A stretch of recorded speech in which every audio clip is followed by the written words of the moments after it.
10 days. Oh, okay, that's it. Then it start. Yeah. And then, Yes, American. Yes. American. Yes. Okay. And Ryan also travels a lot, so they have a lot of experience about traveling and have many interesting stories to share with us. So, as the fall break is approaching, I guess it's a very good chance for us to learn something about traveling. So, we can start it? Yeah, absolutely. I'm going to kick it off. I just want to say a couple of things. I want to encourage everyone here to travel. So my name's Ryan. As Kuhn said, John and I are exchange students. We're doing mine engineering. These photos here are from Dubrovnik in Croatia. That's actually my 21st birthday.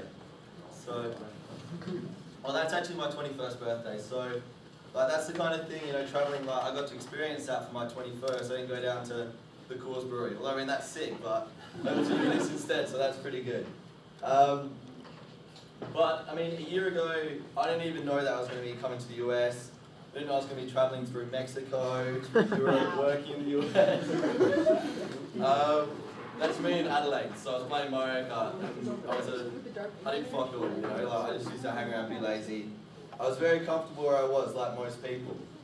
But you can't win a marathon without putting band-aids on your nipples, John. I don't exactly know what it means. It's from Horrible Bosses, but I take it that it means anything that's worth having in life, you have to sacrifice for. And that's especially true of traveling. It takes a certain amount of risk and sacrifice. Traveling, John, not a beach holiday in a resort where you're getting drinks brought to you, someone's washing your clothes. True traveling where you take one of these and you hit the road, you don't know where you're going. It takes a lot of sacrifice. You have to sacrifice comfort. And it's hard at first. This is from Mexico. And that's the hostel that we're staying at. It was shit house. It was in an abandoned mall. And it was the dodgiest area. But because we saved on where we were staying, we were able to go cave diving. We were able to rent scooters, go around the islands drinking beers. It was a really good time. And a lot of people think of leaving home with nothing but a backpack. It's a really romantic notion, but it's something that you're not going to do. Because when you were offered an opportunity to travel, you decide that, you have a fork in the road. You can either go for adventure, stay at home, and you like staying at home because it's easy. You don't have to, take all the risk of traveling. And I'm exactly the same. I have an opportunity to travel in 2 weeks, and I have to organise it. And I'm kind of like, I could stay in Golden, it'd be really easy. But I know that I should make, that effort because I know the benefits of travelling. So I try to leap on those opportunities whenever they present themselves. And these and these opportunities to travel aren't always going to be, they're not going to be your mate calling you and saying, hey, I bought you a ticket to go to Europe. It's going to be a lot harder than that, Nick, you get it? Because you can't win a marathon without putting some band-aids on your nipples. It's hard. My opportunity to travel came to me during my internship in Arizona. Over the past summer, I worked 2 months in Arizona. And I probably made 5,000 to 6,000 over that time period. That paid for me to eat. I had a roof over my head and I was able to go out. And then the leftover money from that, I probably had $4,000. I took that and that paid for all of Europe. Paid for me to fly there, paid for me to travel around, to eat, to see all the amazing things I did. And it doesn't cost a lot of money. $4,000 is a lot of money, but for traveling, that's cheap travel. And John's going to talk more about traveling cheap as well. We were eating tuna and bread almost every day, and drinking milk. And it's not a great time, but this is some of the sacrifices I'm talking about. You have to sacrifice comfort. My goal tonight, the reason John asked me to present, and I was like, yeah, that'd be really good because I want to challenge everyone here.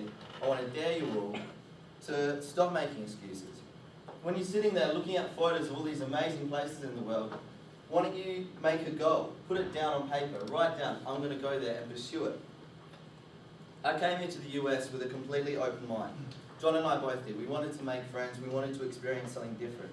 So we said yes to every opportunity that came our way. And because of that attitude, we've had some incredible, some weird, some strange, some good experiences that no one would have thought happened to us. Next slide. That's getting a ride home from town with a bunch of crack addicts in a stolen limo. It wouldn't have been on my list of things to do here in Denver. John's smoking a cigarette, that's not a crack That's pipe. right. But I mean, that's like one of my memorable experiences from Europe. I know, something different I wouldn't have done at home. Backpacking through Europe for 2 months.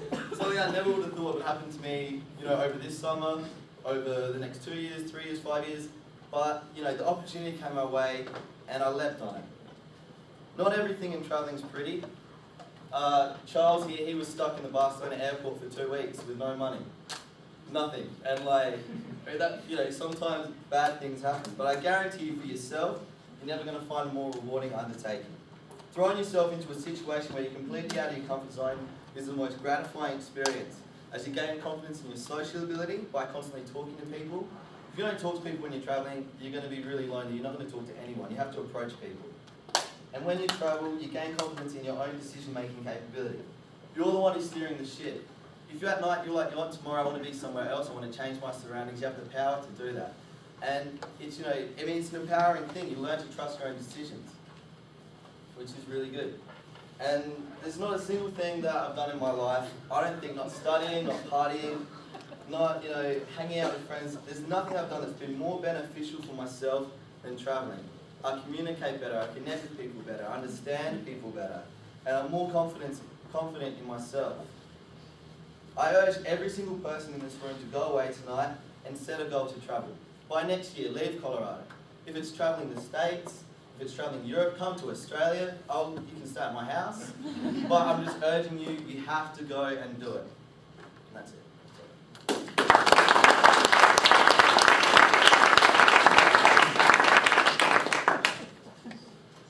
Now John's going to present.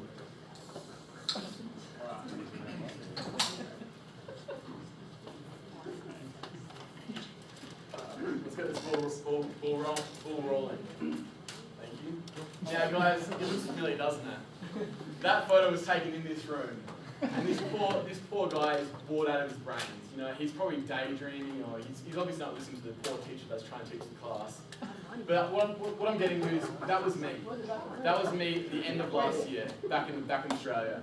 I had done 2 years of my undergrad, I'm doing mining engineering, and I was just tired. I was tired of doing the same stuff on the weekends. Just the same mundane life in Adelaide, where I'm from. So I decided, about halfway through last year, I decided, I'm gonna do something about this. So I organised the exchange. And I know by doing an exchange, there would be opportunity to travel.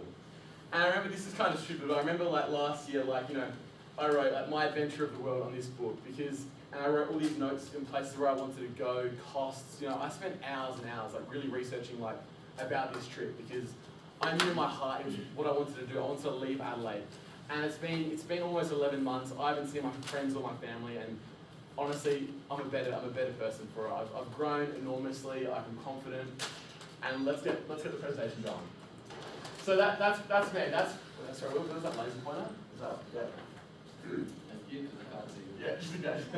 So there's me, obviously. That's my family there, and my 5 best mates. They all came out to say goodbye to me, which was really nice.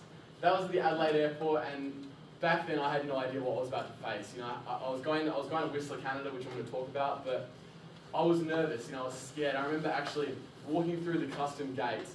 I started crying because I didn't know when I'd be coming back. I thought I was going to come back in August after 1 semester, but here I am. I did another semester here because I really do enjoy being away and obviously traveling the world. So here's a little bit of a rough idea of where I went through my travels. I started in Adelaide, Australia. That's where I'm from. Little bad place down there. It's pretty cool. But then I went to Whistler, Canada. Then I did the exchange, and then I backpacked over just this past summer throughout all of the United States, and then I spent about 2.5 months in Europe. Here's some stats. They're probably, they're not that interesting, but apparently I've circled the Earth 1.1 times, which is kind of cool. And I covered about 46,000 kilometers. That's through, flights and, buses, trains, all that kind of, all the modes of transport, hitchhiking as well. Yep. So this is where it started. This is Whistler in Canada. Out of Vancouver. It's about 2 hours drive. It's the biggest ski resort in North America. And I heard some great things about Whistler back in Australia, so I was like, I'm going to spend a few months there. So I finished my exams. Josh, the guy there, he's from Adelaide. He was living there for about 6 months, him and Cam. So I came to Whistler, I stayed on their couch for a week, and we just, I got myself established. I found myself staff housing. I got into which is really hard to get into because it's for the Whistler Blackcomb staff. I wasn't, I was just, being a ski bum. So honestly, I just wanted to get in. Got in there, got myself a job, a pizza job, which we'll talk about in a sec. And then, once I was in staff housing, I made a lot of friends. I went there by myself. I didn't know, I knew Cam and Josh, but I barely knew them. So I basically went by myself. All these guys, every single person there, that's me there. I didn't know them before I went to Canada. I went out every night, I socialised, whether it's having a quiet beer or, going bowling or going ice skating, I always did stuff. I was energetic because I know that's how if you want to really fit in and have a great time, you got to put in energy. So that's me, made a bunch of friends. And then obviously I didn't get a job straight away, so I was short for cash. So there was this promotion, for $50 you could do 3 hours of protesting. I saw it in the newspaper, and I was like, you know what, I need $50. That's a few nights on the beers. So I thought, I'm gonna go ahead and do that. So that's me there. And so I went there. I went there by myself. I was sitting there. You had no idea. And then and from that experience, I met some of the two coolest people, my friends throughout Whistler. That's Tony there. She's about 25. She was from New Zealand. And then there's Jacob. He was from the Czech Republic. And he was just a really cool dude. He loved partying, similar guy to me, really open-minded. So, us three, we really hit it off straight away. Obviously, I spent Christmas in Whistler, so we got on the beers. We drank a lot of beers as we were skiing. The girls, that's Tony on the right. They took their tops off. I took mine off just, because I'm a clown. But that's me on Christmas Day. Because it's sad. I wasn't with my family at all, but I had all these people, and the photo you saw earlier, I was with all them. We had a big dinner on Christmas Eve. Turkey, all that, all the stuffings, and just got on the beers, which was good. Yeah. And then Whistler came to an end. I was there for 2.5 months. I skied 43 days, which I was pretty happy with. And then then the exchange started here in Golden. That's myself and Ryan at the top of the south table. Sorry. And that's us there. And we were nervous. We came here we didn't know a single person here, and that's kind of nerve-wracking. But after a few weeks, as he said, we went out every night, we socialised, and we made a few friends. So that's us at the Denver rodeo. There's Nicole there, Roz. We just wore moustaches that night, I'm not sure why, but that was kind of cool. This is on the Australia Day. We went to Winter Carnival. I'm not sure if some of you guys went, but I decided to dress as a kangaroo, to represent Australia because obviously I'm proud of where I'm from But to be honest, half the people at that ski resort had no idea what I was doing. They just thought I was on drugs or something. And then there's me just taking as a kangaroo that's natural habitat. Just taking the elite. Yeah. So then this is what most of my talk's gonna be about. What I did this past summer. And these photos are totally irrelevant. That's me pissing out of a window. And then I like this photo. It's just funny. My mum was worried about my trip to Niagara Falls. I sent her this because my parents are always worried about me, and they want me to come home. All my friends want me to come home, but I know this is what's best for me. This opportunity, me staying here another semester. I know in the long run, this is the best thing for my development. So then it all started. So my mum came to Denver. She came in, and it was really good to see her. I hadn't seen her for 9 months then. So she came in, and we did a road trip from Denver all through to Yellowstone, and then up to Glacier National Park. That was over 2.5 weeks. Which was really nice, staying in little cabins, did a bit of camping, and then we finished in Seattle. So yeah, there's a photo of myself and Mum in Yellowstone. We saw the Old Faithful guys. I'm not sure if you guys have been, but it shoots out, boiling hot water, 100 odd meters into the air, which I thought was pretty cool. And there's heaps of, it's geothermally, which is really the best in the world. So that was kind of good. And then after that, leaving my mum, this was my first journey overseas. I had my backpack on, I had this on, I had my little backpack, with my phone, my wallet, my passport, and then I was gone. I had the next 3 months, just me with obviously meeting friends and stuff, but it was me. I was organising it. I was the main drive behind what I did. So that's Tom. He's one of my good mates from Adelaide. This is in San Francisco in Silicon Valley. We went to the Google headquarters, and I'm not sure if you guys have seen that movie, The Internship, but it's actually like that. There's people riding these Google bikes, literally, you just park them in, they don't lock them up. You can ride them around. We did that. They have big cafeterias there. All the stuff. We spent an afternoon there, and I spoke to all the staff because I've heard Google's a great company to work for. And I wanted to hear about it because I was really impressed by it. And the Google campus, it was 10,000 employees worked there, and it was spread probably over the size of mines was the Google headquarters for the site, where it all started. Now this is when I left Tom, and then I came down to San Diego. I flew from San Fran down, and I met these two guys, Josh and Henry. And there was a few other guys. They're not in that photo, but I met 4 guys from Adelaide. These guys were some of my best mates, and they're like really good mates. And we met. They were doing 2 of them were doing Camp America, and 2 of them did an exchange in Canada. So we decided all to meet in San Diego for a week. Long story short, Ocean Beach Hostel. If you haven't heard of it, you got to go there. I had the best week of my life. It was us guys there. There was about 15 Irish girls staying there, so it's a recipe for disaster. So we were drinking every night, because where it's located, it's probably about 100 meters back from the beach. We had bonfire parties, and just the people at that hostel hated us. They wanted to see us leave just because we were causing a ruckus, every night. And then I left San Diego, and then I went up to LA, and I'm not sure if you guys know Liz Hunter. She graduated last year, and now she's working out in LA. And she said, come stay with me. So I went to LA, I stayed with her for a few nights, but I'm not sure if you guys know Liz. After a while, spending a lot of time, we were arguing a bit, we were just disagreeing with each other. But that's like, when you travel, some people you get along with, some people you don't. So instead of staying with her the full time, I went to Venice Beach by myself. I was like, 3 more nights on the beach, I won't kill anyone. So I walk into the beach, and then I walk into the hostel, and these 2 girls, they stayed in the San Diego hostel for 1 night, where I was previously. And I walk in there by myself. I didn't know anyone there, so this is like, I was out of my comfort zone. I see Marie and Clara, and I'm like, oh shit, you gotta be kidding. These 2 girls I know, they were really cool. So then from there, the next 3 nights was more of the same. We were just partying, doing that kind of thing. We were on the beach all day. We went to Beverly Hills, saw all the stars house. That was really nice.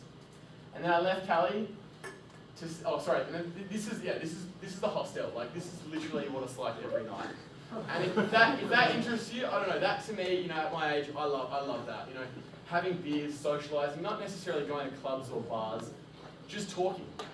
These people are from all over the world. These 2 girls, they were from Denmark, Germany, Russia, Americans. They were from all over, and to me, that was the best experience. Talking to all these people, had all these cool stories, and I was so impressed by that. I'd never really done this before. So that was the common theme every night, just sitting around a table at a hostel. And then I met this old mate here, Ryan. We went to the Grand Canyon, but I'm sure, as you guys know, I'm sure you've been there, it's pretty boring. So after a few hours at the Grand Canyon, me and Ryan were like, we had 1 more night before I had to leave to New Orleans. We were like, let's go to Las Vegas. So we got in the car, drove for 5 hours, we cruised in. It was a Saturday night. We were cranking music. It was just fantastic. We had no hotel, we had nothing planned because we were sleeping in the car. So we rock up to Las Vegas, had the dirtiest night. We came back at it was like the hangover. We came back at 5 a.m. We slept in the car for a few hours, and a cop knocks on the window and he's like, "Get out of this parking lot," because we were parked near the city, because you're obviously not allowed to sleep in the car. So we moved to another parking lot. Slept for another few hours. Slept for another few hours, and back to Tucson, where I left Ryan and continue my trip. So I had about a week in Arizona, which was really cool, but obviously I can't talk all about it. Then I flew to New Orleans. I heard a lot about New Orleans. Obviously the hurricane was there, and there's a lot of crime and poverty, and I wanted to see that. I wanted to see, be involved with that. This photo doesn't show that, but this is the hostel I was staying at, which again was a really cool hostel. But while I was there, I did a crocodile swamp tour, which was really nice, and I visited the homes which had been destroyed by Hurricane Katrina. I caught a bus out there, and honestly, that was eye-opening to see. To pretend that Golden was just all gone to shit. It was sad, to be honest. And then off to New York. After New Orleans, went to New York. And then, a little note, guys, if you go to New York, don't try and jump the turnstiles, that way into the subway. I did that one morning, and I got caught by an NYPD officer, and I got a $100 ticket, so try not to do that. I'll take the blame for that one. Keep going. Now, I'm not sure if there's any sophomores here. That's Margarita. She studies here as well. I was friends with her last semester. And I was like, I'm going to New York, I wanted to go there. And she's like, sweet, you can come stay with me, I'll show you the city. So I did that. Alex, her friend, I became friends with, and that I'll go into later. So then there's New York, there's something I saw on the bridge I thought was pretty cool. That's the subway, Brooklyn, and then there's me in Central Park. There's a big lake. on the north side. And honestly, guys, New York is like the most beautiful city in the world, and I'd go there right now if I could, but I've got to be here and study. So, okay. So then, yeah, America I was done with, and Europe started, and so I flew into with this guy here at the front. I flew into Dublin. I remember I rocked up to the island. I had an overnight flight, which was pretty shit house. Came in at like 7 a.m. I slept for like 4 hours, and I went to an internet cafe. And Charles had said earlier, a few weeks earlier, he's like, dude, I'm gonna meet you, and I'm gonna meet you there. Like, I'm seriously, I'm gonna do it. And I just didn't believe him. I was like, let's, if it happens, it happens. If it doesn't, it doesn't. I wasn't counting on him to come. Long story short, I was in the internet cafe. He comes up in face with, he's like, where are you, man? I'm at the hostel waiting for you. So I screamed, yes. Came back to the hostel. Charles is sitting there. First thing you do when you're on island, you go have a Guinness at the pub. So that's what we did. That's us at the top of we went to the Guinness factory. We had a full day there. We went to the rooftop bar. We obviously got too drunk, and I remember we were the last two there, and they actually had to kick us out because there was like all these free Guinnesses which no one drank.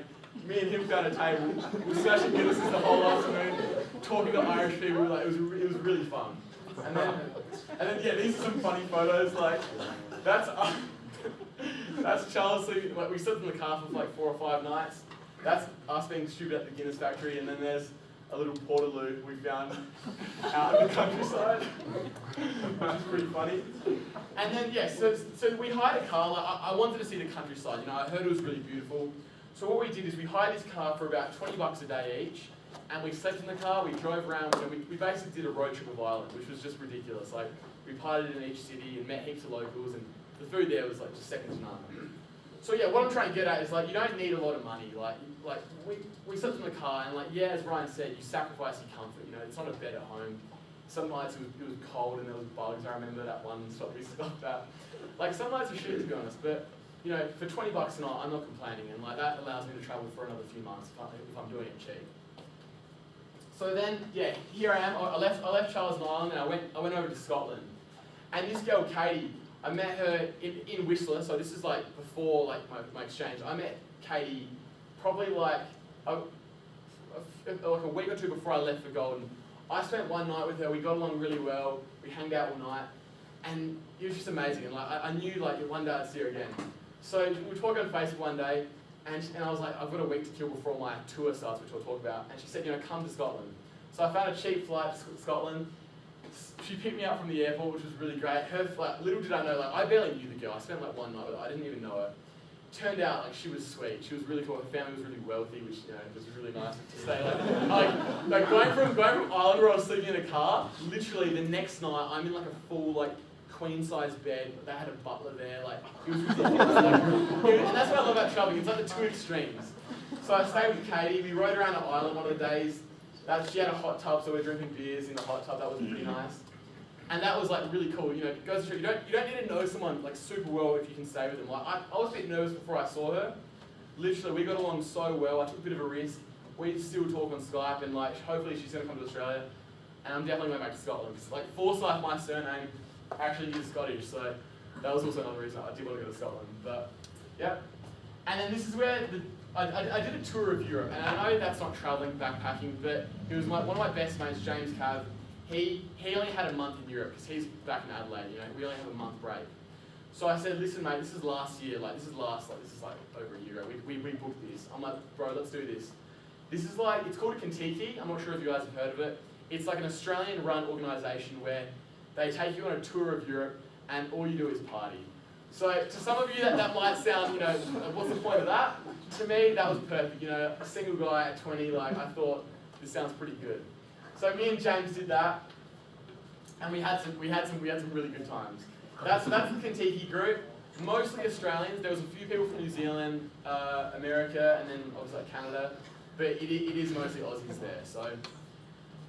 And then this is some of the antics. We went to Amsterdam, which was really fun. Like obviously marijuana's legal here, which isn't that. That's why it didn't make Amsterdam so cool. But the rest of the Australians on the tour just was going crazy because literally we rolled in. Everyone was smoking a joint, eating like cakes, which I thought was pretty fun. But yeah, that's us at the Reichstag in Berlin. That was bombed during World War II. So that's we walked around the whole of Berlin, and that is a beautiful city. You get the opportunity to go there. Like, it's really live. The street art there is, it's amazing. That's us in Austria. We were supposed to be the head paddlers. That's James. He's one of my best mates there. We were supposed to be the head paddlers. We didn't do jack shit. We were too busy laughing, like splashing other people as we were going down the river. Like, that was a really fun experience. That's us in Rome. We went to the Trevi Fountain, which was pretty cool. Like, for good luck, you throw the coin over. And I somehow think it worked, because to date I've been pretty lucky, in my endeavours, and all I wish is for you guys, to do the same. I really, and that's why I'm doing this. I want to hopefully inspire, and if one or two of you, can do this, then that makes me happy. So that's us in Tokyo. It's in Paris, but sorry. That's me, James Gill, under the Eiffel Tower, which was really nice. We climbed the Eiffel Tower. It was honestly, it was raining, it was pouring. Doesn't show it there. It was miserable, because it was too expensive to catch the lift, so we'll climb up. Literally climbing up sucks. It takes so long. And there was a thunderstorm, because it's a big piece of metal. We're shitting ourselves, like, oh shit, we're at the top. Like, getting photos, being stupid, but nonetheless, that was still pretty cool. So then Ryan, Charles, Bill, and Michael, all my mates, Charles obviously from America, the rest of the guys from Adelaide, we all met in Barcelona, and we had the best time. It was like, Michael was about to do an exchange. These guys I hadn't seen, since I left Adelaide, and it's always good to see this boy here. So that's us in a nightclub. That's the overview of just the city of Barcelona. And this photo here, I hope it brings to your attention, there is a trolley in the photo. This was our room. We got, for about $15 a night between like 4 of us, we got a hotel right in Los Ramblas, like in the center of Barcelona where all the partying is. So we're in this room, like probably from me to that wall, if not smaller. There's 6 guys who all stink, we've been traveling. There's 4 single beds, so 2 of them had to sleep on the floor. And then we had a trolley, because we got heaps of, obviously there's all of us and we were drinking, so we filled up the trolley this one night. We went to the liquor store, filled it up, kept the trolley. The guy, we probably should have returned it, but we never did. But that was still pretty cool. And then after Barcelona, we went to Ibiza, and that's like renowned in the world for partying. And I'd always, I'd heard about it, and I wanted to go do it. So it was Michael's 21st. One night we had a really nice dinner, which was really cool.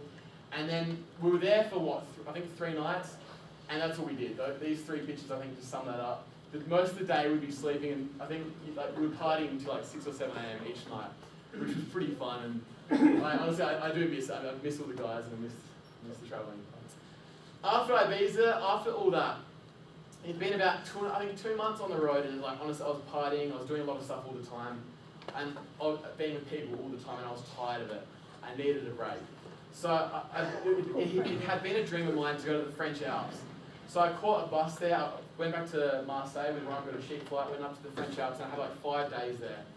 Stayed in a super cheap hostel. It was really cool by myself, and it was just so nice. I could turn my phone off, no Facebook. I chilled out because I needed it. Because I had another 3 or 4 weeks of traveling, and I wanted to charge myself for that. So I hanged out. I cooked a lot of meals. I was being a bit of a housewife there, which was nice. And obviously, I did what I love, my most favourite hobby in the world, and that's mountain biking. So each day, I rode up in the hill. I rode in the big mountain bike park and did some big jumps. And that was pretty sweet. And it was just so nice being, when you travel, you find being by yourself for a little bit, it's just really nice. You need that time just to chill out, just to think about what you've done, think about the next part of it, what I want to do. I want to give it all my energy. So, yeah, is that not working? No. Oh. Sorry guys, one sec. Oh yeah, that was And as Ryan said about being cheap, I was cheap. Honestly, most of my trip, I wasn't eating at restaurants. I wasn't living the high life, as some of you might call it. I'd buy tuna. It cost me 30 cents a can. I'd buy a baguette. I love France. I'd buy a baguette. I'd have lunch for $1, and that to me was just perfect. Here I am. I went for a hike one day by myself up the mountain. There's the town there. I hiked up this mountain, sat and had what you might consider a poor person's lunch. But look where I am. I'm in one of the prettiest places in the world, and it was incredible.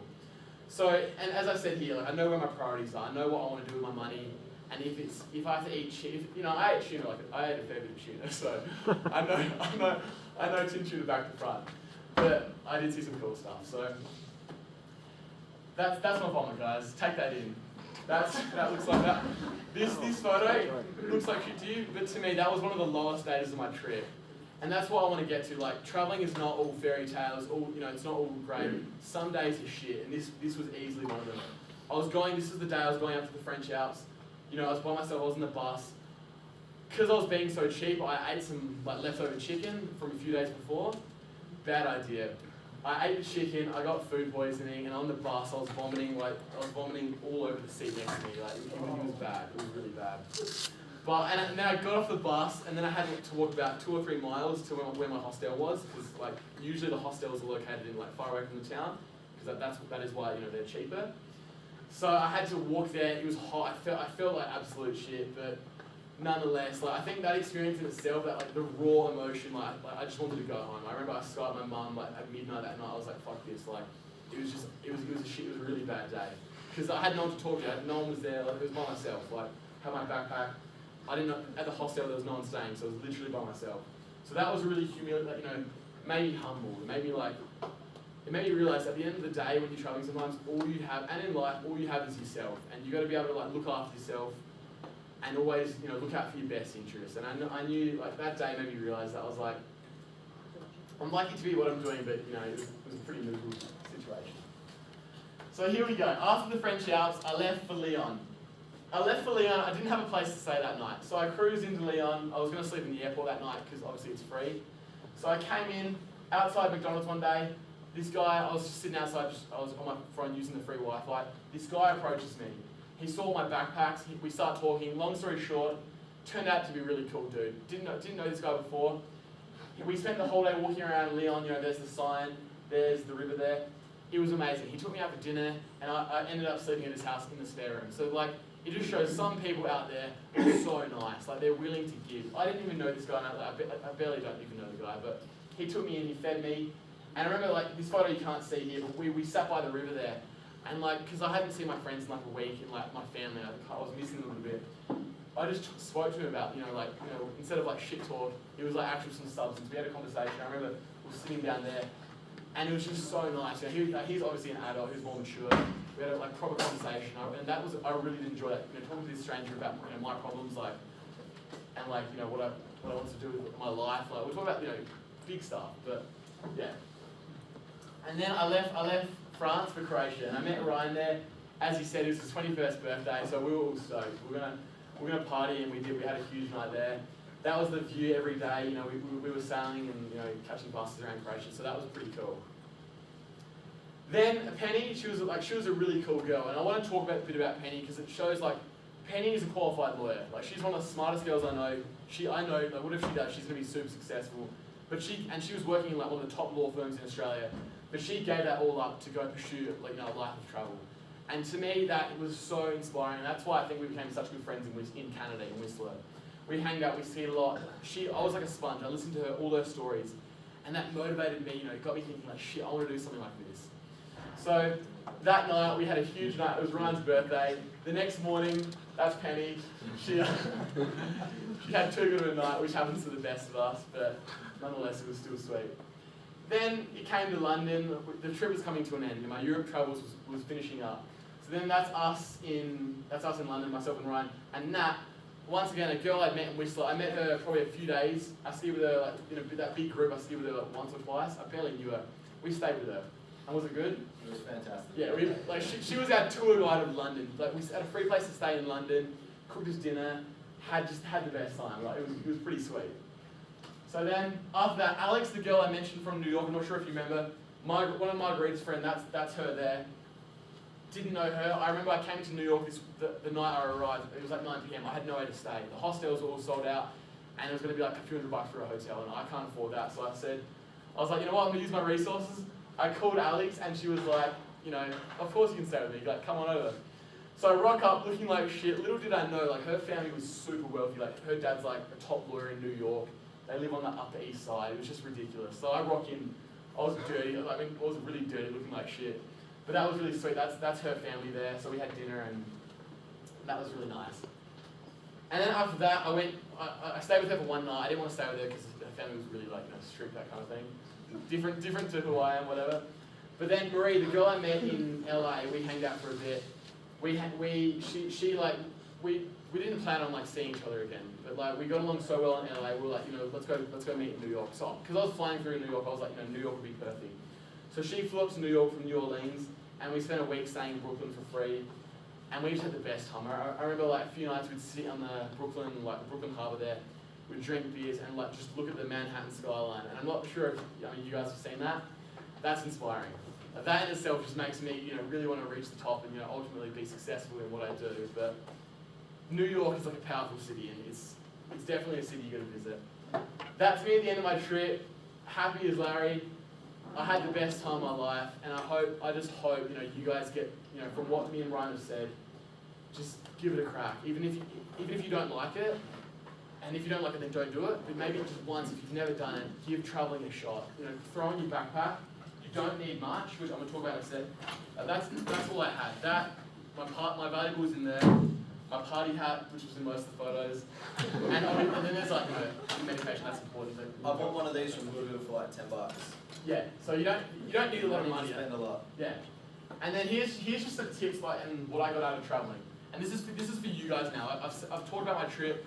This is for you guys. So you need money. Traveling's not free. So you need to work hard now and save your dollars. Approximately my trip, I reckon about $2,000 a month, and that includes my flights, my accommodation, and my food. So that's $500 a week, and I know it's not cheap, but that's everything. You got to remember that's flights as well. That's me getting from Denver to Europe. I included that. It's going to be worth it. You're going to have the best experience. I feel as if I just had the best time. That's what I want to do. I just want to travel. It takes planning. I remember upstairs in this mining lab when I probably should have been doing those underground homework, coal homework. I didn't. I was on Google Maps. I was on Facebook talking to friends because I knew this is the big picture. This is what I wanted to do. I spent hours and hours planning this trip. Ryan knows we both did. That's all I thought about every dinner at Slate. I'd talk about my trip and where I wanted to go. Like book flights today. It was sweet.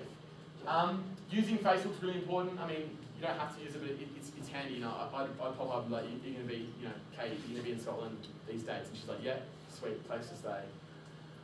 Be open to change. As you travel, your plans are going to change. So you really got to be flexible. Like my plans change enormously. Ryan, I remember we actually planned our trip to Croatia when we were in Europe. So I had like 3 weeks. I didn't know what I was doing, but I was like, we sat down and we planned it out. And we were booking hostels and ferries and everything as we were going along, like the night before. Yeah, and that's the best part about it, because like doing that, you can change your plans like that. Nothing's set in stone.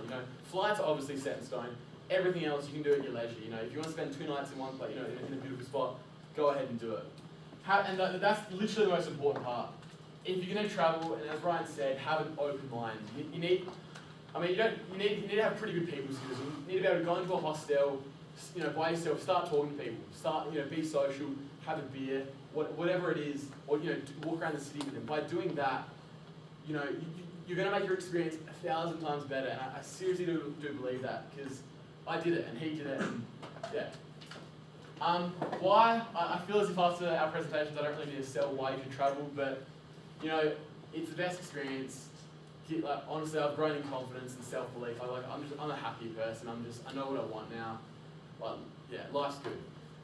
You make friends from all over the world, which is all the people I showed. All you guys. As I said, I didn't know Charles. I didn't know anyone before I came here. Now I've got all these good mates.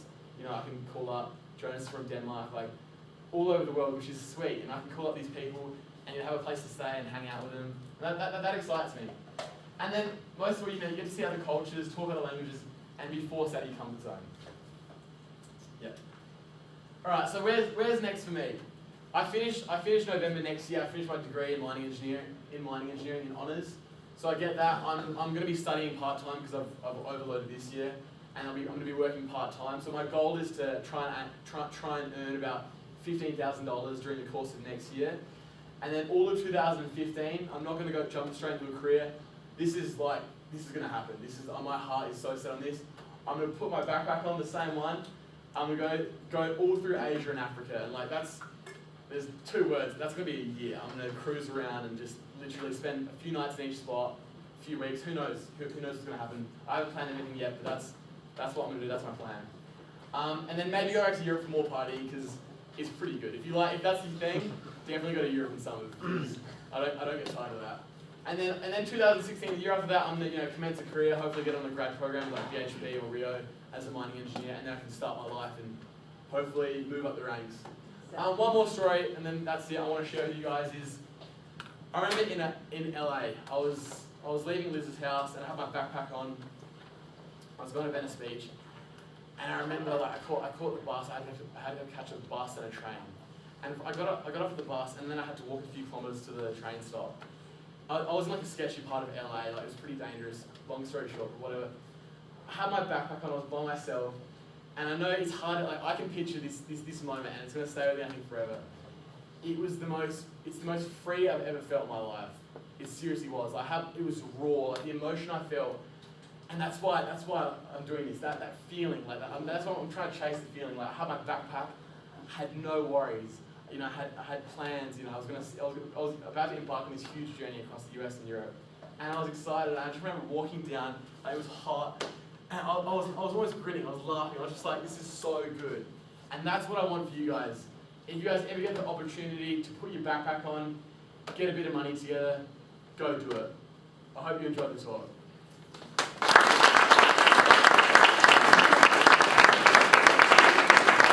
And if you guys have any questions whatsoever about traveling, go ahead. Like you can ask me or myself about anything. I mean, at the end of the day, we're like you.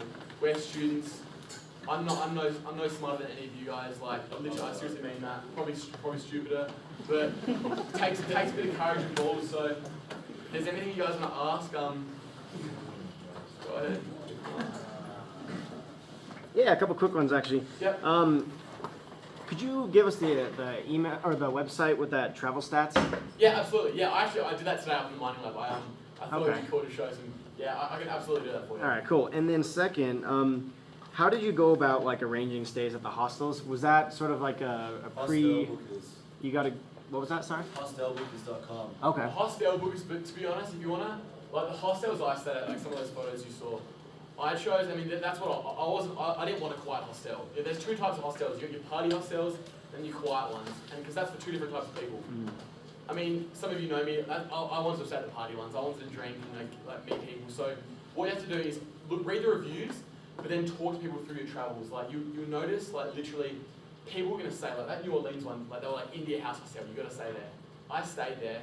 Lived up to its reputation. Ocean Beach, LA, Venice Beach, and you seem like that kind of guy. Like you have the best time if you go and pursue that. Those are cool, fun hostels. Because we stayed in some shit hostels. Yeah, we stayed in some really bad ones. In Croatia, we got some bad times. We got woken up by the lake. Like we got Mary, Yeah, she kicked us out. I went outside and sat in her chair. She kicked me off her chair. She sent us down the alleyway like packing. So. Yeah. So you have like the best of both worlds. But one of the best tips I got was that when you're looking for a hostel, you look at the comments and you look for the one with the most noise complaints. That's it. That's the one you go to. All right. That's 100% right. Is there anything else, guys? Don't be shy. You can ask anything. Like, no, okay. Yeah. What kind of stuff were you packing? Like, taking I learnt from this trip. Like the most important thing. This bag was too big. After a while, I got tired of it. So my year off, I'm going to take probably about there. And what you need, obviously you need the medical. That's the most important stuff because sometimes you get sick, whatever. I barely get sick, but you need one jumper, one jeans. Nice shoes if you want to be going out. That's not crucial. And then just like, what? Not much. You don't need much, man. Honestly, like I packed I had a bag that was like smaller than his. I packed too much. I think I had like 2 pairs of pants, 2 jumpers, a few shirts, some shorts. Like I packed too much because while you're traveling, you accumulate things. You buy clothes in different areas, whatever. Like so, less is more. Less is better. And I seriously believe that. Like, literally, when you try to take as less as you can. Like, I learned the hard way. I remember towards the end of my trip, it was shit. I was walking around with all this stuff on my back, and like, it's annoying. And at first you're like, I need to take a couple pairs of pants and stuff because I want to be clean all the time. After like a week and a half, you don't care. And that's it. Like going out. I literally I wore the same outfit most nights when I was partying. Like, that's people. When you're traveling, that's what you do.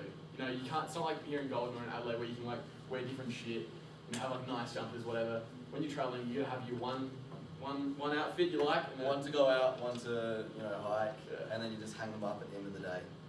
Yeah. Cool. Do you have a question? I was just going to ask if you've done South America. Yes, I did South America. That was my brother. That was at the end of my first year. He really nice. He's a mining engineer. He's working out. He paid for me to go with him. We spent 2.5 months going all through South America and South America. So that was probably like where it really all started. I mean, Ben, my older brother, he showed me the ways, and then from that trip, I really, I was like, shit, I want to do this. So I did it, and yeah, they're both amazing to be honest. South America's more culturally like impressive, I think. Like Europe's very, Western partying, that kind of thing. Right. It's two different experiences I think you find.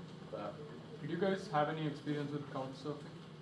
with couch surfing, No. I signed up. yeah. I never did it. I don't know. Honestly, Matt, I think I'm like, there's people who are for and against it. I'm against it because I think I tried it. New York, the first time like I was going, I spoke to so many people. I tried to do it. I spent a few hours doing that because New York is so expensive. Don't waste your time. Go there, and if you like, I ended up staying with Anders, a guy I met here. He knew a girl who lived in New York, and I stayed with her. Like, use the people you know. Like, you have a broad range of people you know. That's the best way to do it. Couchsurfing, I'm sure I've never done it, so I'm sure it's good. And you meet people as you travel. Like, I think, yeah, I'm not going to pursue couchsurfing. I know like through my trip I met people. I stayed with Penny. I stayed with heaps of people I knew. That's it. The more you travel, the more people you meet from different places. And they're like, if you ever come here, stay with me there. If you ever go there, stay with me there. And like San Diego, for example, like LA, you probably wouldn't couch surf because you want to get the California experience. Hostel on the beach, drinking beers, going partying. Like that's why I went to California. So That's the other thing. The hostel that you stay at usually can make or break the place that you go to. Like when I went to Nice, I stayed at this cramped little hostel, but every night they had free champagne and spaghetti. So like everyone was just getting shit faced and like you'd all hang out and you'd go out that night and the bars were crappy, but like because you were so close together, you'd have to talk to one another, and it was really good. So for me, Nice is excellent. The town was like I did a bit of hiking. It was kind of boring, but I really liked the place because of the hostel I stayed at. is that it? Well, thank you very much for coming, guys. I hope you have a great night and travel the world. Come on.